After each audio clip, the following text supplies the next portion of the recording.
Здраво, јас сум Горан Теменугов, а вие го гледате подкастот Каде се парите со мене, Горан Теменугов. Знаете дека нас се наближува изборите во Соединетите Американски држави, секогаш таму има двајца кандидати за председател, некогаш има и тројца, но генерално битката секогаш се води помеѓу републиканците и демократите.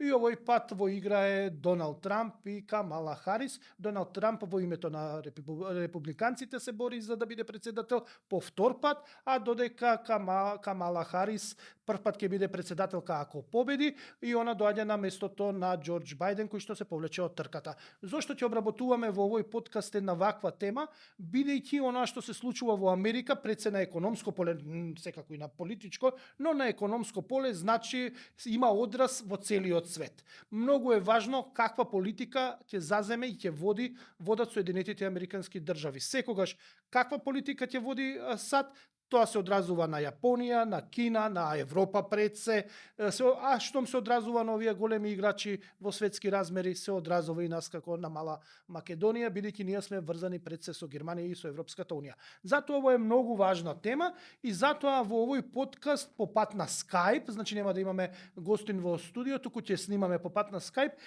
го поканивме да ни зборува за тоа што се случува во Соединетите Американски држави, Методија Метоколоски, тој е од Обединета македонска диаспора, значи тоа е организацијата што ги обединува македонците на секаде низ светот, и затоа му викаме добре дојдовте во подкастов.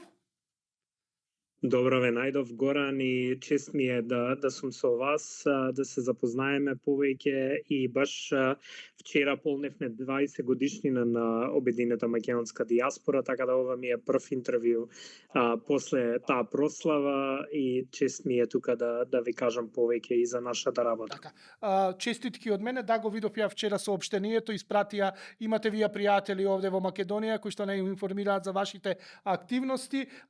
Само да кажам, во контакт со вас стапив преку Никица Мојсовски од Македонија 2025, ми беше во еден од претходните подкасти гостинка она, и благодарам за контактот. Ајде да преминеме на главната тема, она што мене ме интересира и нашата публика би требало да интересира, бидејќи како што реков, тоа што се случува во Соединетите Американски држави има влијание низ целиот свет, па така и во Македонија. Ајде првин малце за атмосферата во Америка, некаде подкастов се емитува на 31 октомври, а на 5 ноември се изборите во Соединетите Американски држави, така што 5 дена од емитувањето веќе ќе знаеме кој ќе биде новиот председател. Каква е атмосферата во Соединетите Американски држави?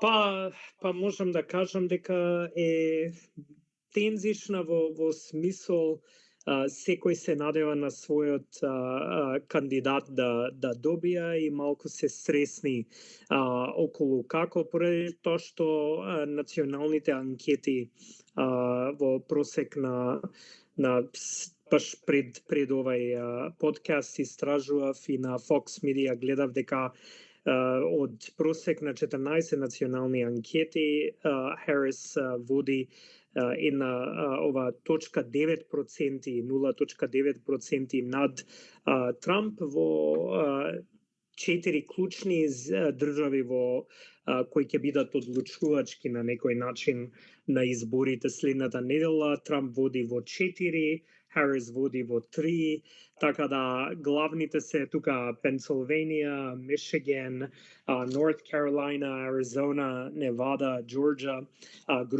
така да ќе видиме како ќе биде. Нели имаше и страшни вид на политички наметнување или горење на кути, веќе се мислам моментално гласањето е во тек. Така веќе се гласа?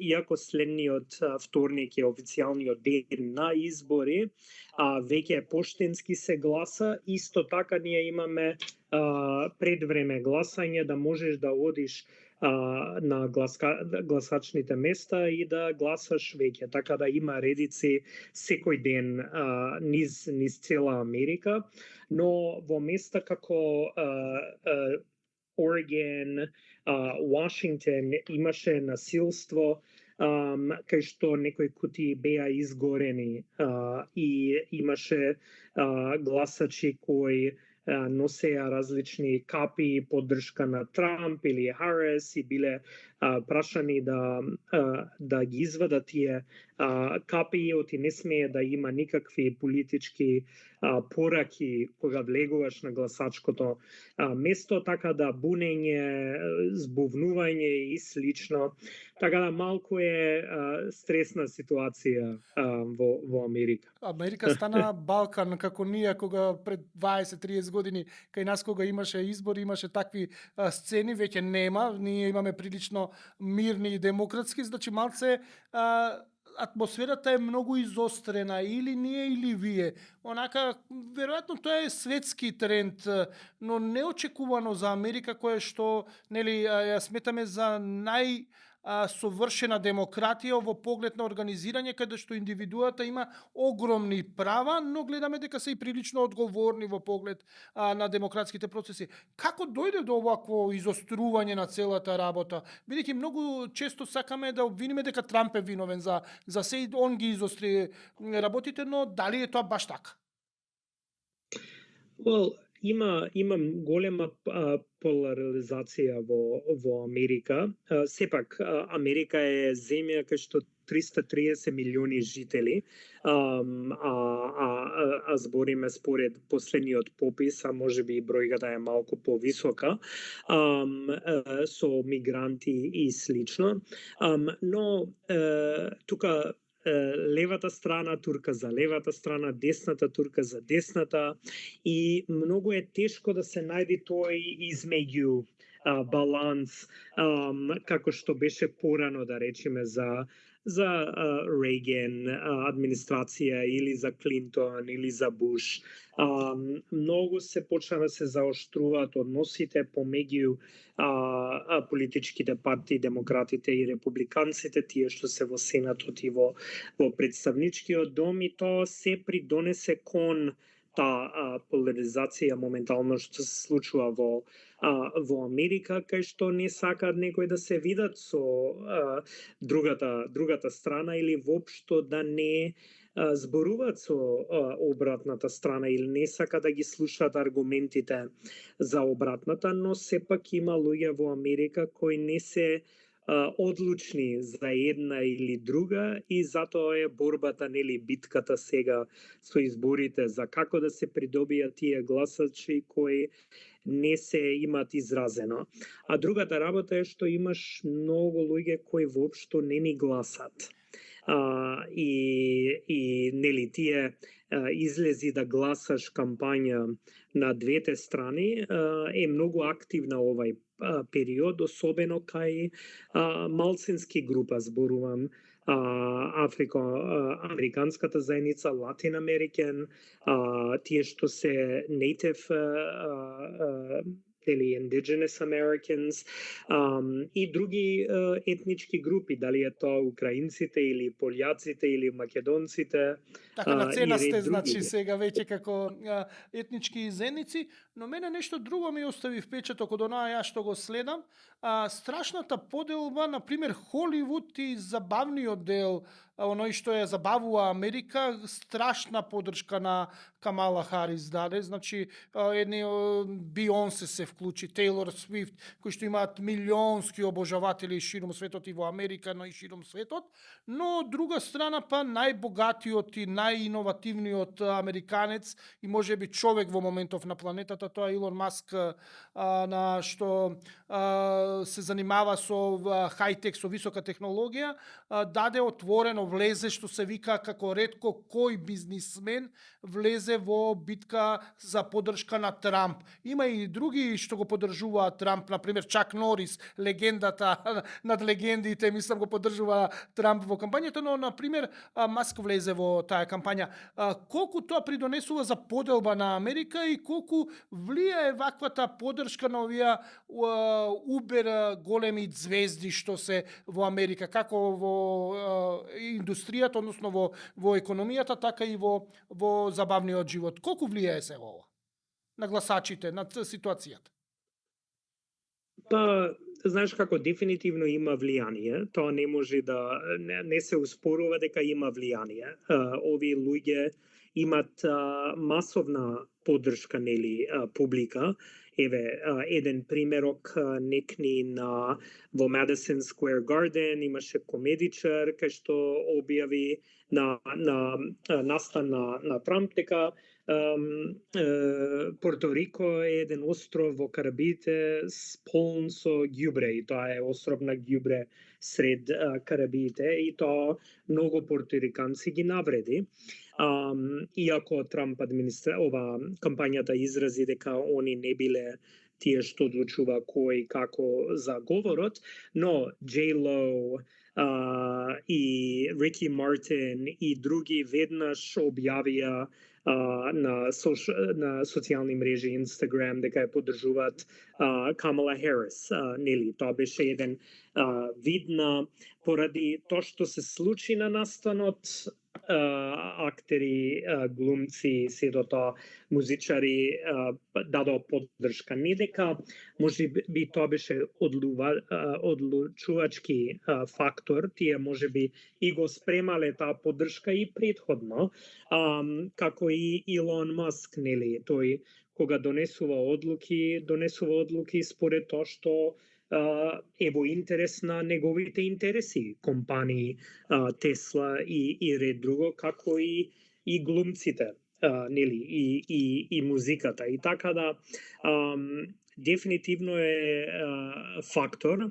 Сега колку како тоа наметнува на луѓето надвор од таа публика што е следи. Ја, например, Тейлор Свифт ја почитувам како музичар, но ја не одам на настани или не би одел на настани на Тейлор Свифт. Може би одел повеќе на J-Lo, тоа кажувам као пример. Се зависи. Кевин Костнер е еден глумец кој нели го поддржува Трамп или Харисон Форд, и тоа не значи дека ја ќе ги бойкотирам неговите филмови, ако не сакам тоа он, што прави, како прави и кој. Проблемот е тука што многу луѓе си земат за слобода тоа јавно да го кажуваат и тоа е правото на демократија. Така. Нели? Секој може да се каже што сака во демократија и кој како сака да поддржува, и тоа не можеме ние да се лутиме. И тоа секој ја искористува приликата што ја има за тоа што сака да го наметни или да го изрази. Така. Да кажам. Сега доаѓаме до онаа што у суштина, економијата ќе оставиме малце подоцна, бидејќи има надписи дека веќе Wall Street и економистите, односно бизнисмените, веќе натежнуваат малце повеќе кон Трамп, односно дека сакаат он да победи и веќе типуваат на кај Трамп, но пред да одиме на економскиот дел, тоа ќе биде во вториот дел, сакам да го оставам во вториот дел од подкастов, сакам малце да дадеме осврт, вие ја следите политиката во Соединетите Американски држави, кои се клучните политички разлики помеѓу Доналд Трамп и Камала Харис. Како може, што е разликата, што нудат различно концепцијски и политички, а каде може би се надополнуваат, односно имаат исти гледишта. Може ли да дадеме еден осврт во суштина на политичкиот дел, не на економскиот во моментов? Да, од политичкиот, вака, Трамп, да почнеме со Трамп, он повеќе hard man approach, во смисол силен политичар, силен лидер на Америка, кој ќе биде лидер во светот, но да се решат сите домашни проблеми, нели, America first или Америка пред се над сите. И тука, нели, геостратешки, кога доаѓа прашањето со Кина, како ќе делува со Кина, нели, Америка за време на Трамп, државниот секретар Майк Помпео назначи дека тоа што се случува на Уйгур заедницата во Кина е геноцид. И тоа беше надвор од сегашната америчка или тогашната америчка политика тоа да го направи. И тој даде до знание дека Кина врши геноцид на исламската национална вероисповед, но тие се видна Turkic малцинства, се викаат Uyghurs, нели? И така да исто и со економијата, нели? Semiconductors и сето тоа што треба, чипови, Кина има предност, Америка нема, и Америка покушува што повеќе тоа да го продуцира во Америка, да не мора да биде зависник на Кина. Во Русија, например, на Трамп повеќе би седнал со Путин да дискутира и можна сега да се реши целата состојба со Украина, но прашањето е како ќе се реши тоа. Дали ќе биде Украина унитарна или ќе има отцепување на дел на Украина кој ќе се даде на Русија, или Русија ќе го добија, нели, тоа за нив, како што беше ситуацијата со Грузија, Осетија и Абказија во 2008 година. Сега, кога доаѓа и, знаеш, Америка Трамп даваше многу притисок кон членките на НАТО за да го покачат домашното бруто производство или процентот на домашно бруто производство за финансирање на НАТО, и така да тогаш само 5 земји, мислам дека го спроведува тој 2% од домашно бруто производство. Сега таа бројка е покачена, мислам дека 23-24 го исполнува. Дали е тоа поради Трамп или после тоа Бајден што ги продолжи? Сите влади на Америка од почетокот на НАТО до сега потенцира дека сите земји членки треба. Сега некој го изразува тоа многу по-оштро, некој по-дипломатски упозадина. И така да има тука начин на како се комуницира со меѓународната заедница и таа мултилатерална дипломатија. За разлика Харис, мислам дека ќе го продолжи. Може да остане пред Харис да ја земеме да ја анализираме. Само нешто да дополнам. Имам впечаток, јас не ја следам толку внатрешната политика на Америка, ќе следам она глобалното пред се економското, но имам чувство дека Бајден, кога дојде на власт, администрацијата на Бајден, продолжи добар дел од политиките што ги воведе онака грубо каубојски, што ние би рекле Трамп, но ги продолжи, малце ги замачка, што се вика медиумски, односно од аспект на пиар, но не попуштија, односно не ги напуштија политиките на Трамп, нит код Кина, нит за НАТО. Сите земји скоро веќе се 2%, Македонија исто така ќе биде со буџетот и за 2025 и со овој буџет 2% од БДП.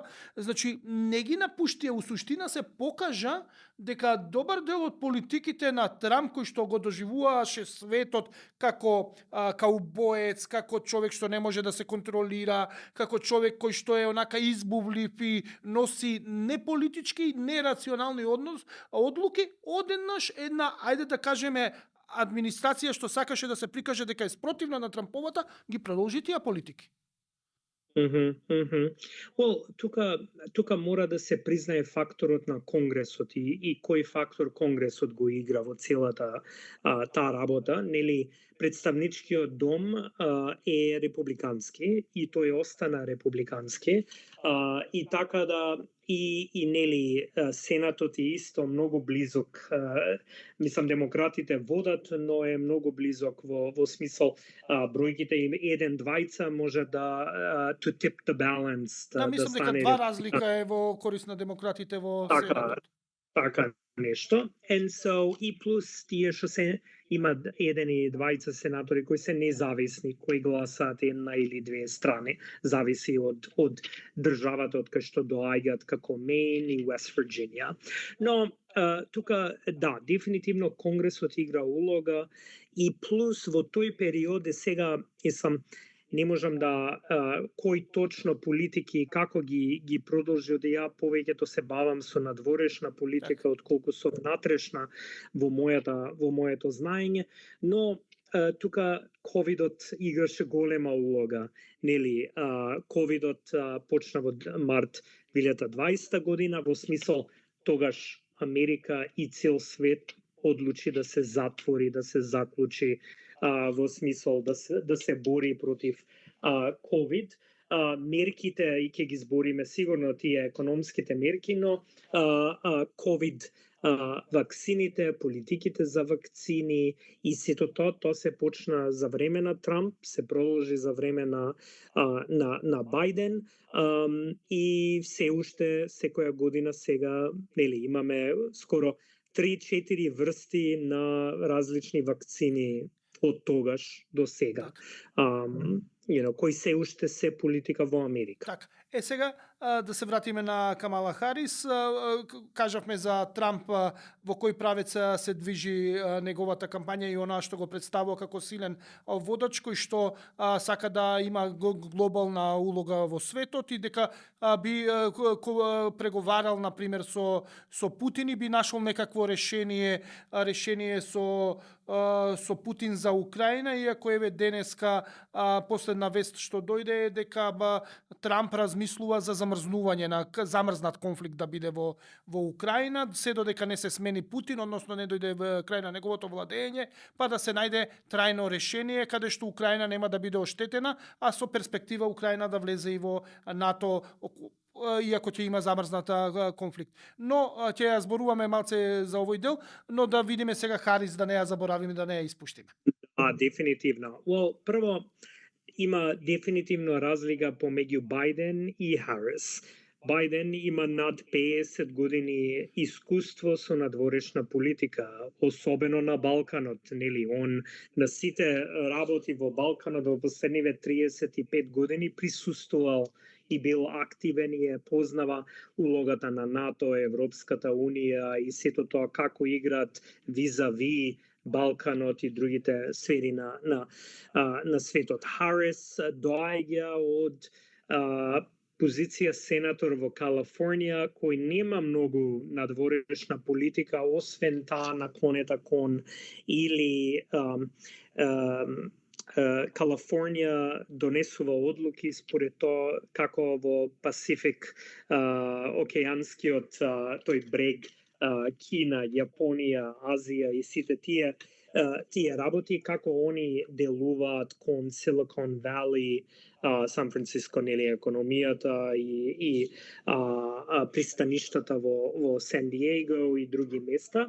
Да, има некакво искуство, но не доаѓа од искуство големо од надворешна политика. Таа како подпредседател почна многу повеќе да го изградува тоа со присуствување на, да речеме, самити на НАТО, на Мюнек конференцијата за безбедност, кај што ова година, нели, на денот кога Камала Харис го држеше говорот, излезе веста дека Путин или Русија го утепал или го пронајдо Алексеј Навални мртов у затвор. Така да состојбите Русија, Украина, Израел, Газа, Палестайн воведија Харис да биде одлучна или поодлучна на тоа што сака таа да прави како лидер на Америка во иднина. И тоа мислам дека е повеќе во градење на коалиции НАТО да се обезбеди уште повеќе, во смисол да се направи уште посилна military алијанса за безбедност. Ова година нели беше НАТО самитот во Вашингтон и мислам дека кога присуствував на тој самет, генералниот секретар последниот Столтенберг кажа дека НАТО е најдолгата алијанса во светот, во историјата на светот, темек 75,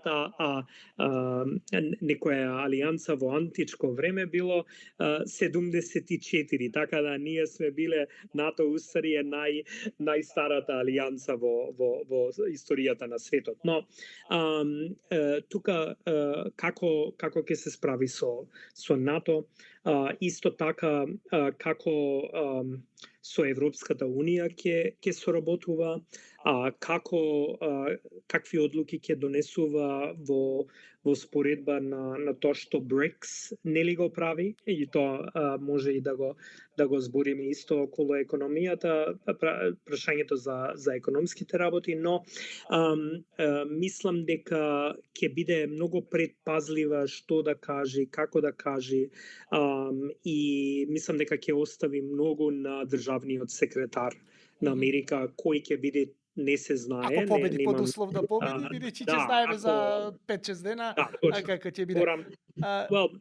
Не знам дали ќе знаеме, баш Сабајлево слушав подкаст на Politico и изборија дека може 3-4 дена да се чека резултатите да ги добијаме. Ако има тесна пребројување, ако е тесна разликата, посебно во оние електорски држави, кои што у суштина системот е малце сложен за нас овде во Македонија, кај што имаме друг начин на функционирање. Сега ќе направиме мала пауза тука за нашите пријатели на подкастот и се враќаме за економијата, но и да разјасниме некои работи и околу НАТО и околу надворешната политика што ја водат и демократите и републиканците, бидејќи јас имам мислење дека едните се малце подобри од другите во поглед на надворешната политика. Пауза, па се враќаме.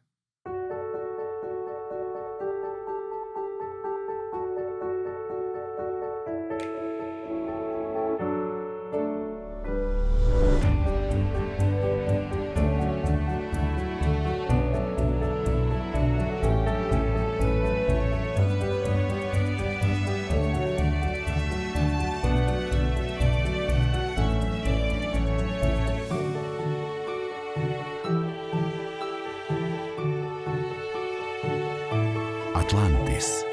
Сладки спомени. Витаминка.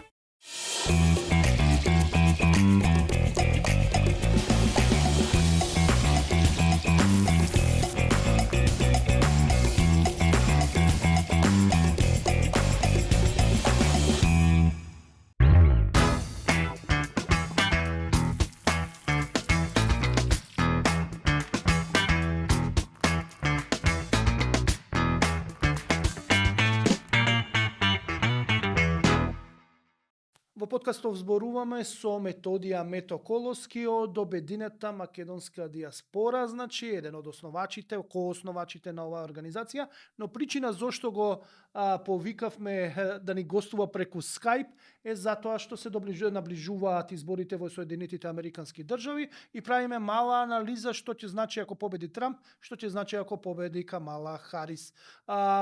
Метоколоски ги знае состојбите, но он е пред се експерт за надворешна политика и следи онаа што се случува во надворешната политика на Соединетите Американски држави. Зборувавме малце за понудите на Трамп и на Харис.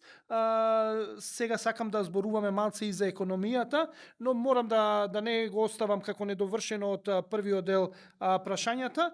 Морам да зборувам за онаа што постои едно уверување овде на Балканот и овде во Македонија, дека републиканците кога се на власт се многу тешки преговарачи, многу тврди и знаат да удрат на маса и да се заканат со оружје, дека ќе бомбардираат, но оноа што ќе се договори со нив е договорено. Значи, секој може да изгуби или да добие помалце и да изгуби помалку, но оно што ќе се договори, ќе се почитува од нивна страна и ќе бидат гарант на тој договор, нема да го менуваат.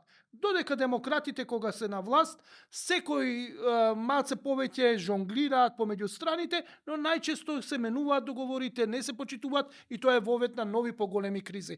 Дали ова општо мислење што го има овде во Македонија држи вода или не е баш така? Не знам дали е баш така, поради тоа што и ќе го збориме сигурно за прашањето за за Македонија и која администрација подобро или било што, но председателот Буш ја призна Македонија под уставното име во 2004 година и администрацијата на Трамп ја договараше преспа договорот и промена на името. Така да не знам колку тука не е прашање кој е на власт, која партија, тоа е како се америчките интереси битни во тој период и зошто се битни. Да, но кога се они го спроведуваат и викаат сега си изгубил, али тоа што ќе го добиеш заради тоа што си го изгубил ќе го добиеш, додека на пример ако се демократите ќе изгубиш, ема нема да го добиеш она што ти е ветено. Мислам дали постои таква можност да се заклучи нешто? Може, еве бугарскиот договор, уствари францускиот предлог за Бугарија, уствари францускиот предлог за Македонија кој Бугарија ни го наметна на некој начин поради тоа што е членка на Европската унија, вика едно, сакаме ние друго, нели, од тоа да не влези, да немаме уставни промени дур Македонија не влези во Европската унија. И секој пат тоа како преговарачите ги договарат тие гаранците. Во политика ништо не е гарантирано. За жал, без разлика кој е на власт, може Америка да не променува, ама да се менат некои структури во Европа или во Европа Америка да сака да менува нешто поради не годи во интересот во регионот. Така да не знам, не можам да кажам со солидно дека држи зборот на еден или на друг, поради тоа што сме биле изиграни на многу начини од сите. Така, добро, окей, добро, значи треба да бидеме внимателни и добро да преговараме и да се осигураме да не бидеме изиграни и да очекуваме дека може да бидеме изиграни. Сега да се вратиме на нашата суштината на подкастов, ова е централниот дел суштина, тоа е економската понуда на двата кандидата. Зборуваме за Доналд Трамп и за Камала Харис. Што е во економската понуда, имаат ли заедничко, многу ли се разликуваат, бидејќи гледаме дека Wall Street малце повеќе како да навива за Трамп, но тоа е ништо не значи во суштина, гласачите си го даваат својот глас. Кои се разликите и што нудат во економијата? И како тоа ќе се одрази глобално, од локално, значи она што го нудат на локално ниво во кампањата, како тоа ќе се одрази глобално на целиот свет? Да, благодарам. Не можам премногу да зборувам за економските политики на двете страни, оти сепак тоа е многу работи, се ветување моментално, но можам да зборувам како било за Трамп администрација, како било за Бајден и што се очекува. Америка се движеше на многу подобра економска слика пред ковидот. За жал, ковидот направи све пресврт на целото тоа. Начинот на како да се справи Америка со ковидот беше да се дава стимулус чекови на сите американци, помош, поддршка на поединци, тие што се со фамилија, со деца, со постари луѓе во семејството. И тоа беше голема сума на пари што влезе во економијата, што ја покачи, како да кажам, парите што ги има луѓето за да може да ги трошат, нели, се покачи. Инфлацијата се збориме, цените, влијанието на потрошувачката, купуваа многу повеќе од претходно, во суштина трошеа повеќе. Точно. И цените се покачија на многу работи. Инфлација дефинитивно се покачи, сега се смали до околу 2%, ако не се лажам, но инфлација имало и во 80-тите, што било многу повисоко од тоа сега. Но цените, за храна се многу покачени во Америка.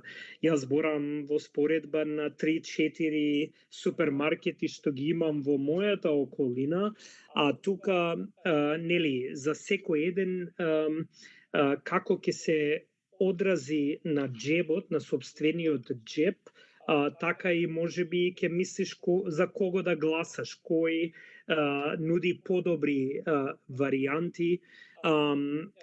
Трамп кажува дека не сака да даночи повеќе. Харис не сака толку да даночи, ама сака да даночи на богатите, нели, на тој 1% на државата.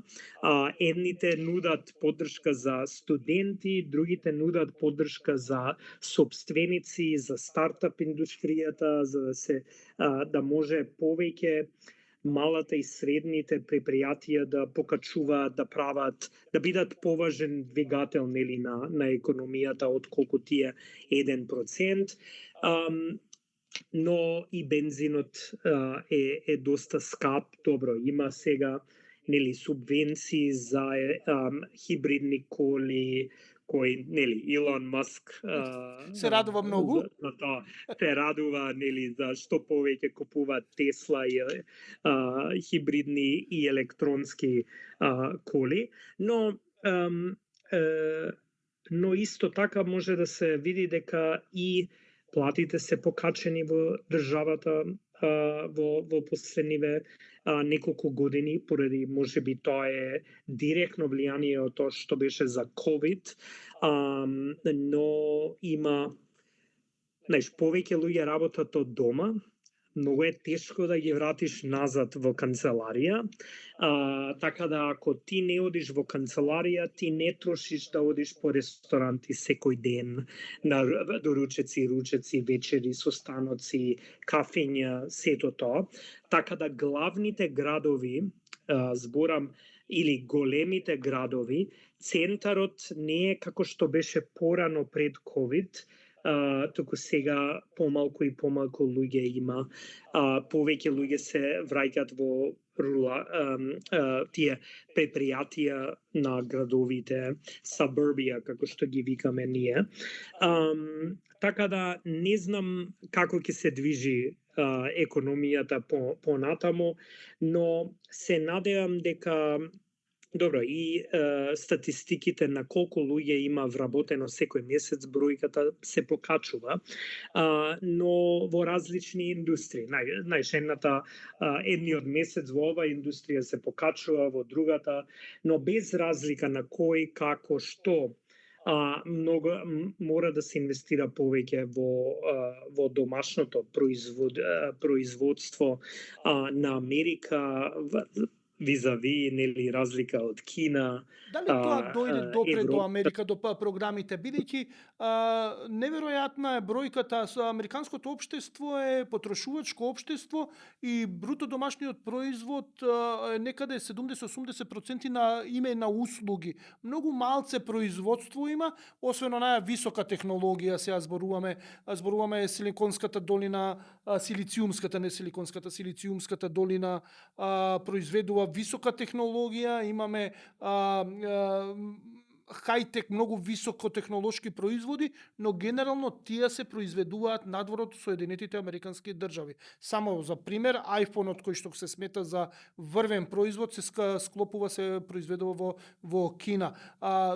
Имаме една информација дека, на пример, за војните авиони, оние мониторите, дисплеите што се, за да може да гледаат радари, да следат што се случува, ниту еден не се произведува таков дисплеј во Соединетите Американски држави, туку во Тајван, односно се произведуваат надвор од Соединетите Американски држави.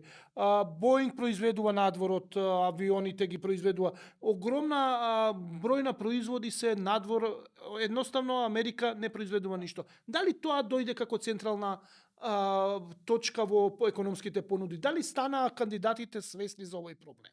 Или само Трамп е свесен, или Камала Харис е свесна?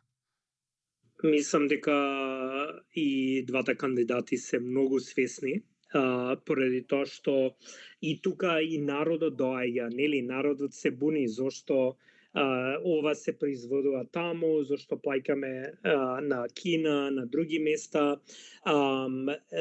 Охајо, нели, е еден дел, што е интересно. Нели, Охајо е републиканска држава на некој вид, гувернерот е републиканец, едниот сенатор, кандидатот за подпредседател на Трамп, J.D. Венс, доаѓа од Охајо, а двата големи нови фабрики за семикондуктори, чипови, што ќе помогне во тие работи, почнува да се произведуваат во Охајо, а тоа беше договори вклучени за време на Бајден администрацијата, но потенцирано од време на Трамп администрацијата, дека мораме да вратиме повеќе од тоа произведувањето во Америка, оти не е тоа само економијата, но и геостратешките интереси и како после тие земји ќе се изразуваат кон Америка. Можат, не ми се допаѓа ова, па ја цената ќе ја покачам на нешто, нели? На тие екрани што ги кажавте за или чипови или ред други продукти. И така да тука да не треба да зависуваш од други. И истото тоа е со нафтата, нели, и цените на нафта, и како играат Сауди Арабија и други земји, Америка зошто не пушта повеќе продукција за нафта. И така да мислам дека двата кандидати се свесни и мислам дека говорите што ги држат во последниве неколку денови ќе ги продолжат до тек на ноември 5. Повеќето сега ќе бидат фокусирани на како кој кандидат ќе добија и како тоа ќе изгледа за обичниот американец. Значи се борат да се вратат производството Америка барем на оние стратешки производи, да полупроводниците, односно чиповите се многу важни. Мислам дека неколку милиарди субвенции дадоа за да се федералната власт, значи Вашингтон, власта во Вашингтон даде неколку милиарди долари субвенции за да се изградат фабриките, за да може да се вратат. Но сега зборувавме која е борбата на локално ниво, значи борбата е за работни места и да се врати производството во Соединетите Американски држави, но како ќе се одрази ова што го зборуваат на меѓународната економија, бидејќи во меѓународната економија Трамп беше многу тврд играч кон Европската унија, кон Германија, посебно во поглед на автомобилската индустрија, да не зборуваме за Кина, имаше, добро се сеќавам, ембарга им воведуваше, царини, не беше ембарга, туку со високи царини, па враќа кинезите. Едноставно се заостри до крајни граници, но од друга страна ги намали лошите односи со Саудиска Арабија ги подобри, значи со тој најголем извозник и произведувач на нафта. Од една страна заостри со свој сојузници битка со Европската унија, заостри со Кина, некако Русија ја држеше на страна, но правеше пријатели од овие помали, но многу значајни држави. Што ќе може да очекуваме од републиканците, што може од демократите? Од кандидатите, мислам, Трамп и Харис. Да.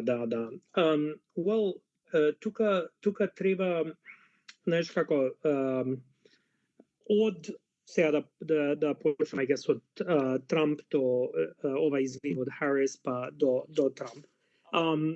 Харис, колку што сега Европската унија дефинитивно турка да има некаков договор за слободна трговија со Америка како една единка, а не договори што има Америка со различни земји во Европската унија, како што имаме со Кина и со Канада и со Мексико, нели, северноамериканскиот договор за слободна трговија.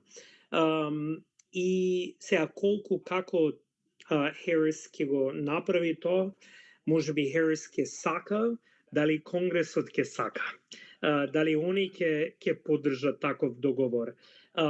Тука ќе, например, ја би сакал многу да има некаков договор со Македонија во смисол да не се одданачуваат граѓаните на една земја во двете земји. Двојно одданачување, доколку прават двојно одданочување, да не пензите, ако некој од Америка сака да се пензионира во Македонија, да не биде даночени во двете земји, туку само во една.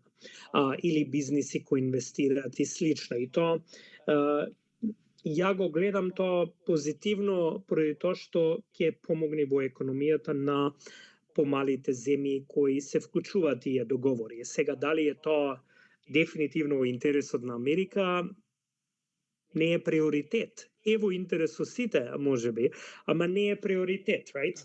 And so, иако ние туркаме и сакаме да продолжиме да го туркаме тој договор како што имаме со Канада или во Австралија. Но да се вратам на Харис, нели Обама администрацијата направи договор со Јапонија, некои азиатски држави во азиатскиот континент, и исто така и направија со Иран, кој гледаме последиците на тој договор со Иран. Не зборам за слободна трговија, но општо договори со други држави. Сега Трамп дефинитивно мислам дека ќе бидат построги, ќе гледат каде ќе годи повеќе за моменталната состојба во Америка, не дека Харис нема тоа да мислат, сепак без разлика кој доаѓа, Америка е приоритет, нели? Тоа е за сите приоритет. Нема тука сомневање на некои работи во интерес на русите, на кинезите или на некој друг. Да, можеш ти да наметниш таква теза и теорија, ама реално политичарите во Америка гледаат за Америка, не гледаат за другите земји, иако има многу лоби интереси. Тука законите што се спроведуваат во Америка за кој како може да лобира, например, конгресмен, откако ќе заврши конгрес, има закон кај што не може една година да лобира во конгрес со истите што биле колеги, така да мора да почека, па после да се регистрира да може да лобира во конгрес на претходните, нели, многу конгресмени кога одат во пензија стануваат консултанти и прават многу повеќе пари од тоа што правеа. Кај Трамп ќе поминуваат овие или кај Харис повеќе ќе поминуваат консултантиве, односно лобистиве? Каде вака? Сега не можам да кажам поради тоа што во Вашингтон нема повеќе Трамп хотел. Нели претходно имаше Трамп хотел кај што многу држави во светот сака да ги прават своите годишни настани, конференции, божични забави во Трамп хотелот и мислејќи дека со тоа ќе добиваат некаков фаворитизам од страна на Трамп администрацијата, некој може би добива, некој не добива, но лобистите тоа ќе треба стварно двата домови на Конгрес да седнат и да направат нешто, тоа да се скрати или да се не да се скрати, но да се преформулира, да се ресетира, што би рекле етички по-комфортно за луѓето. Така да не верувам дека многу промени ќе има тука. Сега да консултанти ќе си останат. Да се вратиме малце на економијата и како ќе се одрази. Сите ќе работат за Америка, нема да се напуштат приоритетите, но некако Трамп е оној што сака да доминира и да наметне своји услови, додека демократите и Бајден и сега веројатно истата политика и Харис ќе ја продолжи, сакаат да се договорат, ајде да кажеме да користат помеки, посуптилни начини како да се заштитат интересите, економските интереси на Америка. Ќе има ли разлика или Америка, бидејќи не е баш во најсјајна економска позиција, може ли да се очекува дека и демократите ќе заиграат малце подсврсто во наметнување на бизнис интересите? На светско ниво зборувам. Па ќе мора, поради тоа што има, знаеш, не верувам пак тука ќе го вратам тоа тезата на улогата на Конгрес. Не може тука да се омаловажи улогата што Конгрес ја игра и така да ќе зависи која партија ќе добија во представничкиот дом, што се предвидува дека републиканците ќе го задржат представничкиот дом, но Сенатот е се уште во игра, нели, тесна игра, така да ќе видиме кој како. Ако демократите го задржат Сенатот и Харис добија, тогаш мислам дека пак ќе има тие преговарање со представничкиот дом за да се добија најдобриот договор, од исход од тоа што зборам за буџетот, за колку буџет ќе оди за било какви програми, нели, секоја година нов буџет, само што го поминавме периодот крај на септември беше ребуџетирање на Америка и Конгресот и можеше Конгресот да донеси одлука да не ја продолжи буџетот за владата и да тапка во место, но се договорија. Тоа не значи дека ќе биде истото. Јас сум имал прилика кај што, мислам, јас живеев во Вашингтон 20 години, мислам дека 4 или 5 пати Конгресот одлучи да не ја продолжи парите за владата. Да, па имаше, па и минатава година беше која задолжувањето, мислам, долгот на централната влада не сакаше да го прифати. Така има и свеже. Точно. И другата работа е, ако Трамп добија, републиканците го задржат представничкиот дом и Сенатот остани демократски, тогаш пак и треба Трамп да преговара со демократите за некои работи. Особено, најбитното е, збориме во првите неколку месеци, е номинација и конфирмација на луѓе во владата, кои ќе бидат државни секретари на различни агенции, кои ќе бидат суди, и не зборувам на Врховниот суд, главниот суд на Америка, зборувам за локалните, федералните и сето тоа. Така да не се знае, но ако една партија ги добија сите три, зборам председател, представничкиот и Сенатот, тогаш ќе има многу полесен начин на спроведување. Ќе може да биде газда и дома, ама може би и во светот. Така е, right. Сега ќе правиме мала пауза за вториот дел од вториот пауза за пријателите на подкастот. Се враќаме да финишираме малце и за Македонија, што ќе значи ако едниот победи или да победи другиот кандидат. Се враќаме по кусата пауза.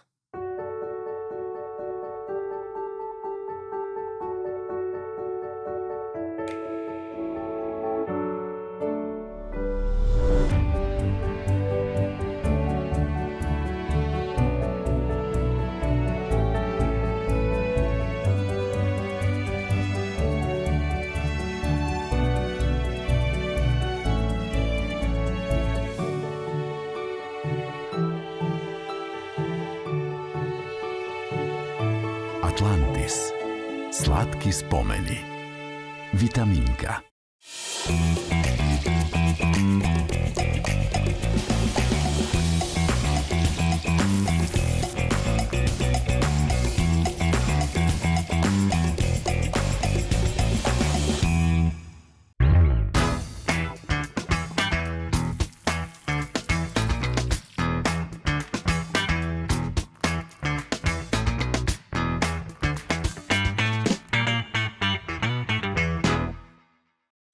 Да, во подкастов зборуваме со Методија Метоколовски од Обединета македонска диаспора. Го повикавме на овој разговор затоа што е нашинец, роден во Америка, ја следи политиката, пред се меѓународната на Соединетите Американски држави, но малце се осврнавме на изборите во САД, кои што ќе се случат за неколку дена и сакавме да направиме мала анализа на политичките понуди што ги има во Америка од 20 кандидати, но и на економските и како тоа ќе се одрази не само во Америка, туку и генерално глобално во светот. Сега доаѓаме во овој трет дел да зборуваме за тоа Соединетите Американски држави визави Македонија. Значи, имавме ние успони и падови со Соединетите Американски држави, значи некогаш ни беа многу од корис, застануваа позади нас, некогаш па политичките одлуки што ги носеа не беа најдобри. Онаа што го спомнавме веќе во подкастов, например, администрацијата на Буш не призна подуставното име, но па Преспанскиот договор беше диктиран од администрацијата на Трамп, кој што исто така припаѓаат на републиканците, но сега ајде да ставиме визави овие двајца кандидати. Трамп е повторно во игра, не верувам дека би се занимавал со Македонија, ние сме преситни за неговите погледи на свет, но што ќе значи ако победи Трамп, што ќе значи ако победи Камала Харис за Македонија? Ќе има ли разлика, можеме ли да очекуваме дека ќе биде постабилни односите и што би можеле да искористиме? Да, благодарам многу и многу битно прашање за нас. Тука ќе зависи кои ќе бидат советниците за национална безбедност и надворешна политика на председателот.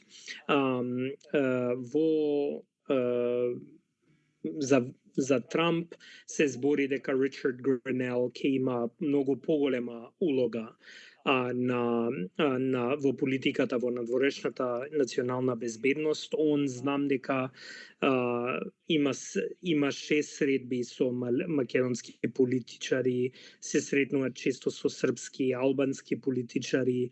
Знам за време на кампањата периодот имаше настани со албанската диаспора, со други диаспори.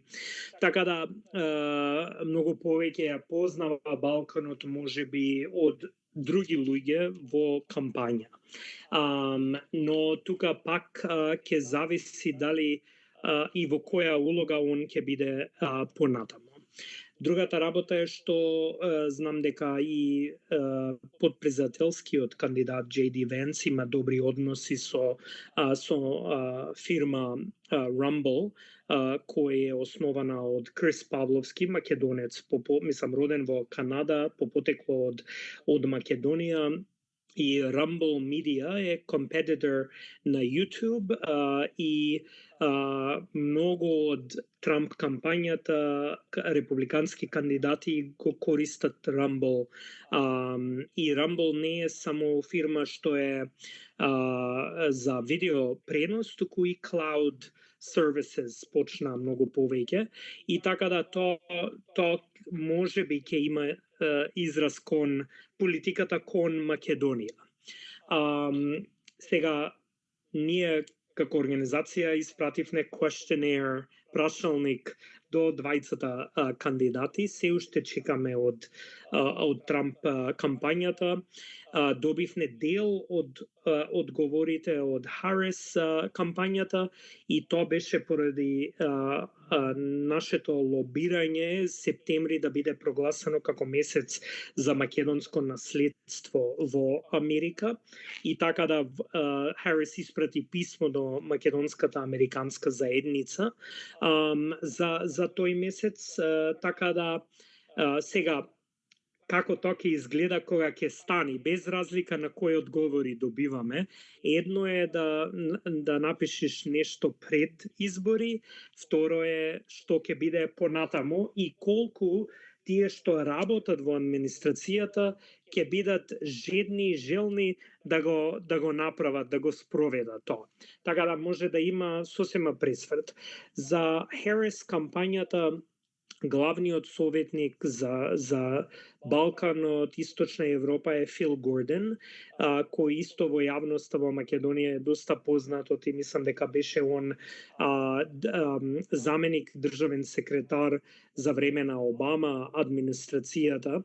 Така да тие клучните години после Букурешкиот вето, устари грчкиот вето во Букуреш, така да Обама која стана.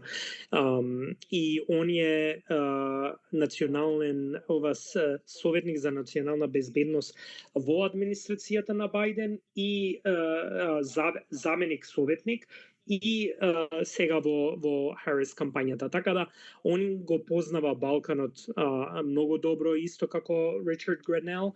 И тука сега зависи колку ќе биде интерес Балканот и колку ќе значи. Сега како ја го гледам целава со договорот со I guess мислам, НАТО е завршена работа. Македонија влезе во НАТО, името го промена за да влезе во НАТО. Америка е членка на НАТО и Америка нема да направи нешто што ќе наштети на Македонија во смисол како земја членка на НАТО, партнер, стратешки партнер на Америка. Но кога доаѓа за Европската унија и членството за Европската унија, Харис мислам дека ќе земи став кај што се што прави Америка или секакви политика Америка кој ќе донесува кога доаѓа за прашање бугарскиот францускиот предлог и што е наметнат за преговорите со Европската унија, Америка ќе гледа да биде во партнерство или солидарно со Европската унија и секако решение ќе остава на Европската унија, мада секое напредување на Европската унија гледаме дека Америка е вмешана на некој начин, без разлика. А Трамп во овој случај може да пресече да рече вака ќе биде и не ме интересира ништо друго? Како би се поставил Трамп? Не гледам причината зошто Трамп би земал подсврс став за членството на Македонија во Европската унија, кога он не верува не е толку фаворит на мултилатерални организации. Зборам Обединетите нации, Европската унија и ред други. Така да мислам дека нема да мислам ќе остави на луѓето што работат во State Department и да продолжат тоа што го правеа до сега. Некои финеси ќе се променат, начинот може би сега јас што би сакал да видам без разлика кој ќе добија е да се користи зборо македонски и македонски јазик и идентитетот и моментално кога ни се честита некаков празник, честит празник со знамето и некаква символика, а не ни го честитат за тоа што стварно, нели, Илинден е празник кој македонците е многу битен за македонската национална кауза. Например, на Твитер амбасадорот во Украин ќе каже украинското право за самоопределување е многу битно за Америка. Тоа нема да го видиш од Америка. Дека македонското право за самоопределување е битно за америчките интереси. Не верувам дека ќе имаме такви изјави од Значи не е забетонирано идентитетот како што ни викаат, туку тоа е веќе растеглива материја во целава приказна, може да се менува бидејќи со тек на време ќе се усвојува на северномакедонци. Од тоа се плашите? Ама Горан, тоа се случува секојдневно. Медиумите во светот често пати користат зборот северно-македонска влада, северно-македонски председател, северно-македонски опозицијска партија на власт или власта или сето тоа, или северно-македонците се изразија во изборите на една или на друга начин. И нон-стоп, омада како организација, нашите волонтери, правиме fact-checking на сите медиуми. Нон-стоп им праќаме на Reuters, на Associated Press, на Balkan Insight, кој мислиш дека Balkan Insight како медиум би ги знаела сензитивните работи кога доаѓа за и македонци пишуваат за тоа списание, па и они истите грешки ги прават како глобалните медиуми. Сега последно прашање, она што станува, мене ме интересира дали ќе излобираме, гледам владата, актуелнава влада на ВМРО ДПМН соработува, најавува соработка, економска соработка со компании и луѓе блиски до Трамп. Значи што се во обкружување, што имаат допирни точки со Трамп, и тоа може да се свати како обид за лобирање, доближување, што не е греда, мали држави, сиромашни, слаби држави како Македонија, значи што немаат тежина, треба да ги наоѓаат сите начини како да се доближат до големите политичари и да станат важни и да влезат во нивниот видокруг. Сметате ли дека во Америка едно време имавме добра лоби група, добро лобиравме, излобиравме кај Џорџ Буш да бидеме признаени под уставното име Република Македонија, тогаш во тој момент 3 членки на Советот за безбедност не признаваа, тоа се Кина, Русија и Соединетите Американски држави под уставното име поноа што е Македонија. Значи, има ли шанса да се создаде повторно таква силна лоби група каде што би можеле да се издействува или кај едните или кај другите нешто? Бидејќи во последниве десетина години имаме чувство дека лобирањето за Македонија во Соединетите Американски држави некако да е спаднато. Да. Благодарам на прашањето, многу битно. Ќе се навратам на една работа претходно што ја спомнавте за Никица, поврзувањето од Никица.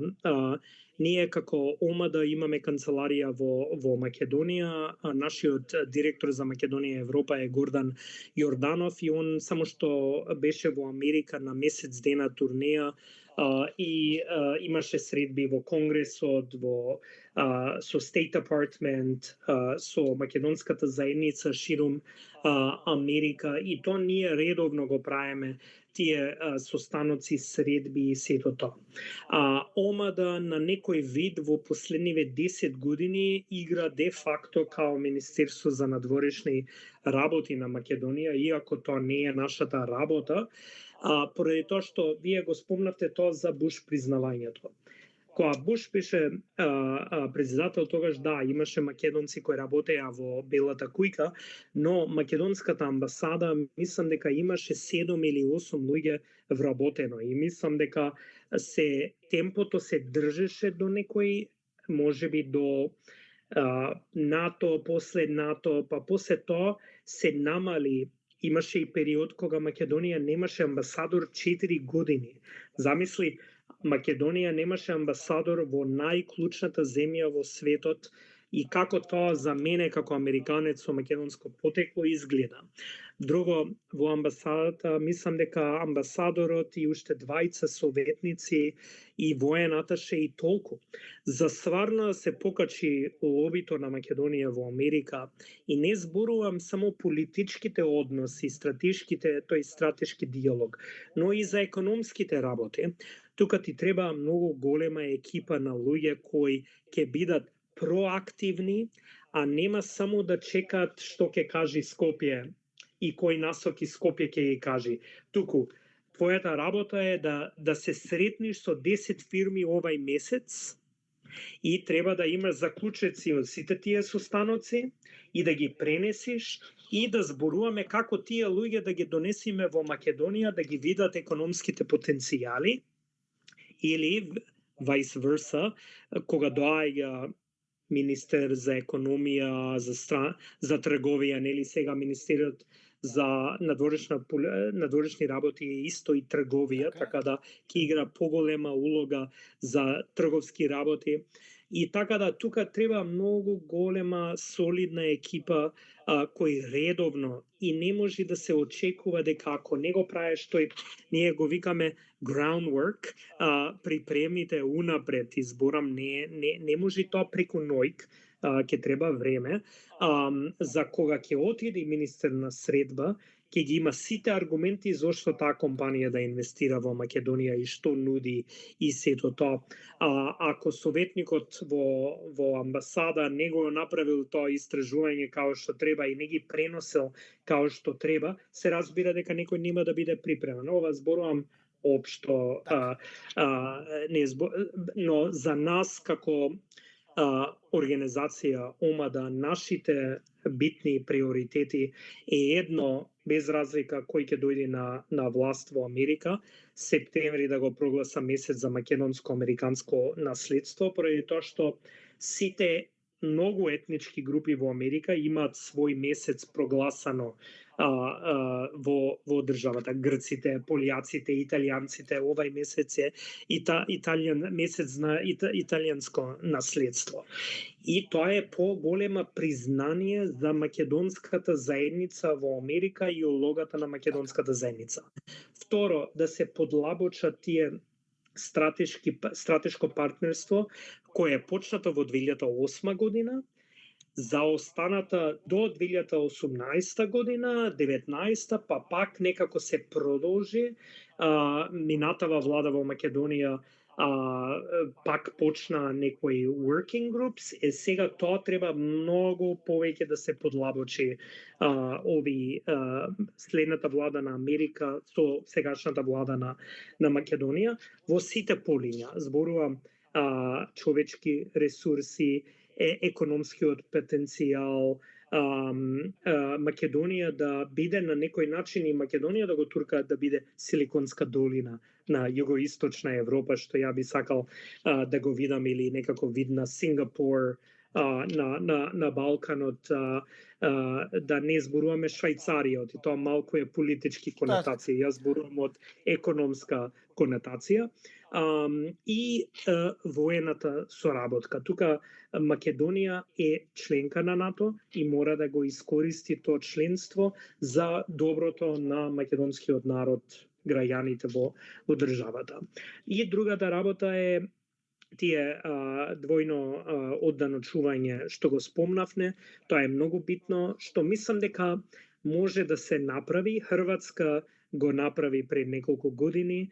Македонија, мислам дека тука треба само председател да даде ургенција на Department of Treasury, што го викаме ние тука, и да рече дека сакам тој договор да го вклучам со Македонија и без вижен режим Македонија да биде членка на тоа. Бројката за жал е многу висока на одбијани визи во Македонија и Македонија се уште, но треба да има working groups помеѓу Америка и Македонија, тие работни групи за како да се подлабочи тие билатерални односи во полза на Македонија, на регионот, на Америка, и Америка да остане најголемиот пријател на Македонија и регионот, наместо да гледаме Русија, Кина или Не гледаме други. Русија, Кина, ние гледаме Европска унија и Америка, но тука доаѓаме некако до крајот на подкастот.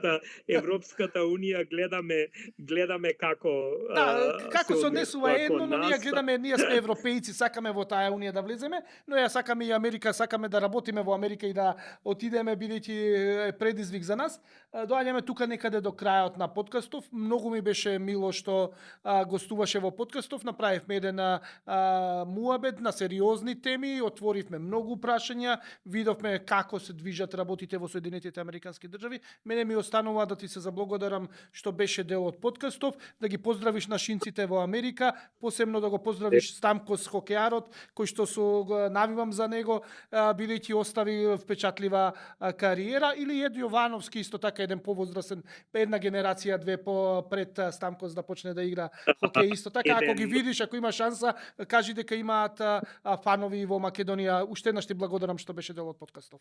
Благодарам, Горан, и устари еден од, не ти го спомнав тоа претходно, еден од основачите на организацијата ОМАДА, Бобан Јовановски, е фамилија, роднини со Ед Јовановски и се многу активни во македонската заедница. Се надевам и Стамкос, само он, неговите родители се многу активни во македонската заедница во Канада. Убаво би било Македонија да му даде ли некаква награда за еден од Macedonian Marvel, како што го викаат. Нема човек во хоки индустријата кој не знае дека Стив Стамкос е македонец, и тоа е големо лобирање за Македонија и македонската заедница. Уште еднаш благодарам, се гледаме во некоја наредна прилика. Благодарам, Горан, многу. Тоа беше се гледаме во наредниот подкаст.